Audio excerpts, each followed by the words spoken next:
the breath you forgot you needed. Most of us don't notice our breath until it betrays us, until it's shallow and rapid during a panic attack, until it's held tight in the chest in the middle of a confrontation, until it disappears altogether while staring at the ceiling at 2 a.m. Your breath, this involuntary rhythm that has been with you since birth, can become a stranger when stress hijacks your nervous system. And yet, in that same breath, there's an invitation to return, to soften, to rest. Breath is the first thing stress takes, and the first thing you can reclaim. In the hustle of modern life, with deadlines, noise, comparison, and constant connectivity, we often live from the neck up, lost in thought, detached from body. But breath pulls you back down. It reminds you that you are not just a brain with tasks, you are a body with needs. You are lungs and ribs and the quiet miracle of oxygen moving in and out. When we are anxious, we breathe fast and shallow from the chest. This kind of breathing tells the body we are in danger. The nervous system responds accordingly, keeping you alert and tense. But when you breathe deeply, slowly from the belly, you send a radically different message. We are safe. This isn't just a feeling, it's a biological fact. Deep breathing activates the parasympathetic nervous system, the branch responsible for rest, digestion, and restoration. It slows the heart rate, lowers blood pressure, and quiets the mind. The shift begins with awareness. Before you can change your breath, you must witness it. Begin by noticing, how do you breathe when you're calm? When you're stressed? When you're about to sleep? This noticing is not about judgment. It's about connection. About building intimacy with your inner world. You can't change what you don't feel. And when it comes to sleep, how you breathe determines how you rest. There's something sacred about the breath. The Hebrew word for spirit is ruach, which also means breath. In many traditions, breath is life. So when you breathe with intention, you're not just calming your body, you're reclaiming your spirit from the grip of chaos. In part 2, we'll explore how to use that breath to build rituals of calm, especially in the moments that feel most out of control. Breath as a ritual, building daily anchors in a stormy world. Let's be honest, life doesn't wait for your nervous system to be regulated. Bills still come, kids still cry, emails still pour in. The world spins fast, and sometimes the stress isn't just internal, it's real, external, and unrelenting. So how do you hold your center when everything around you feels loud? The answer: breath-based rituals. Rituals are not about perfection or performance. They're about consistency. They're about creating spaces where your body and mind can remember safety, where your breath can guide you home again. Breath becomes the anchor. And like any good anchor, it doesn't stop the waves, but it keeps you from drifting too far. Think of your day like a rhythm. Morning, midday, evening, night. In each of these transitions lies a powerful opportunity to reset your system with breath. For example, instead of grabbing your phone the moment you wake up, what if you sat on the edge of your bed and took 5 slow, conscious breaths? Not to fix anything, not to get ahead, just to begin from stillness. In the middle of your day, between meetings or responsibilities, find a breath break. 1 minute, that's all it takes. Inhale for 4, hold for 4, exhale for 6. It's called a regulating breath, and it shifts your nervous system from chaos to calm. Stack it onto something you already do, after using the restroom, before opening email, when you're waiting in line. This is how habits form. Not by adding more, but by attaching to what already exists. And in the evening, especially before bed, Make breath your bridge. Light a candle, turn off overhead lights, sit in silence, and breathe. Let go of the day. You are not your tasks. You are not your inbox. You are not your anxiety. You are breath. You are stillness. And the breath reminds you, rest is not earned, it's allowed. These rituals don't need to be dramatic. They don't require yoga mats or incense or perfect settings. They require presence, a willingness to pause, to turn toward your body with kindness. And in doing so, you send a signal to your brain. We are safe. We can sleep. We'll go deeper into specific techniques, breathwork patterns, body positions, and calming tools that you can use right before bed to make falling asleep not just possible, but peaceful. Tools for night.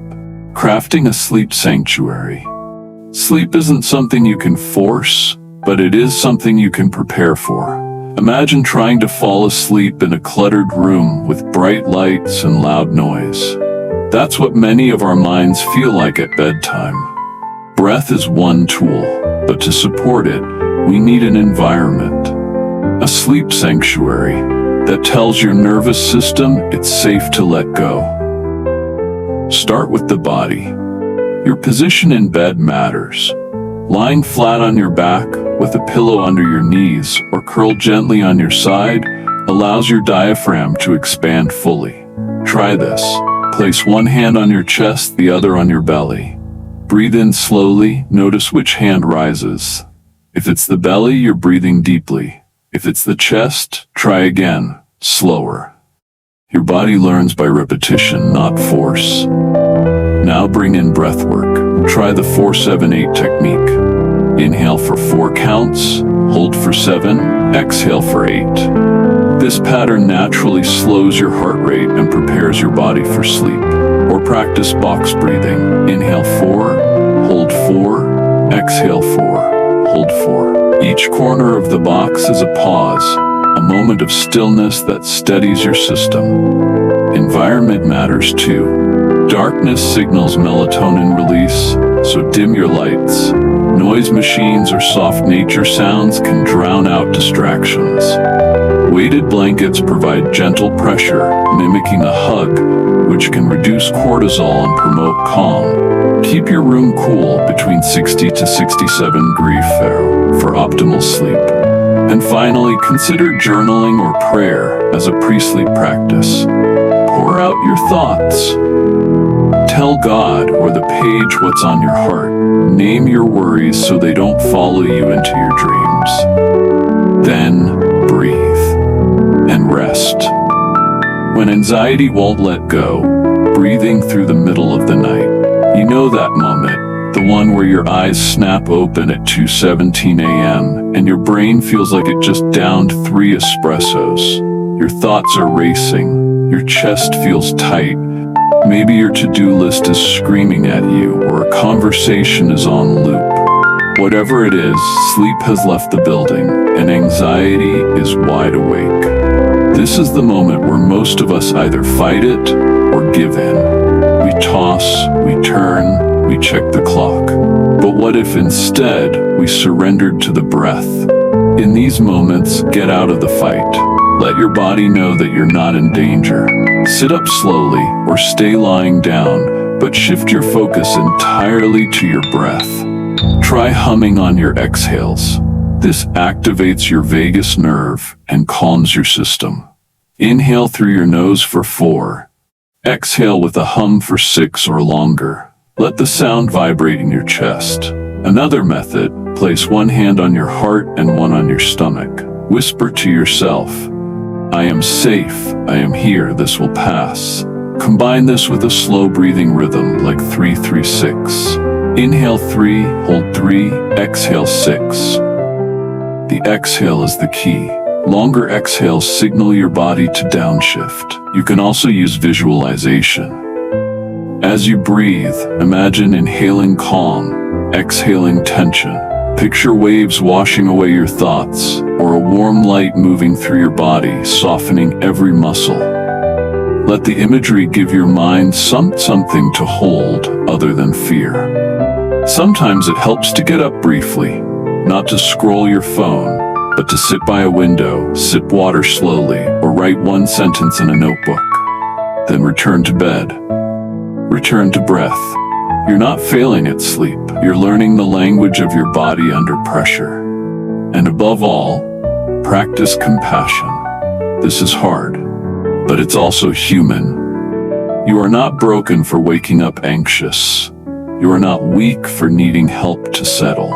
In fact, the very act of choosing to breathe, to anchor, to come back again and again is an act of courage. The breath of a new beginning, closing with compassion. There is a moment just before morning when the sky is neither dark nor light, a quiet in-between. That's where breath lives, between chaos and calm, between effort and surrender. You've journeyed through this volume learning how to breathe again, not as a reflex, but as a rhythm. Not just to stay alive, but to feel alive. The way we breathe shapes the way we live. When we learn to breathe through stress, we stop reacting and start responding.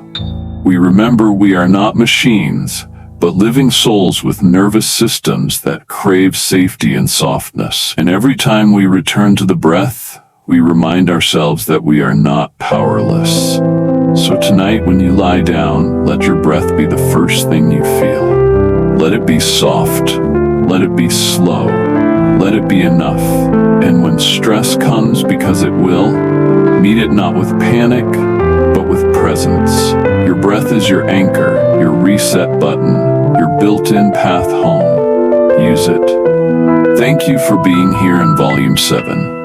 If this message helped you slow down, breathe easier, or sleep deeper, share it with someone you care about. Leave a comment, subscribe to join us for future volumes. There's more to come. And until then, inhale peace, exhale grace. Sleep well.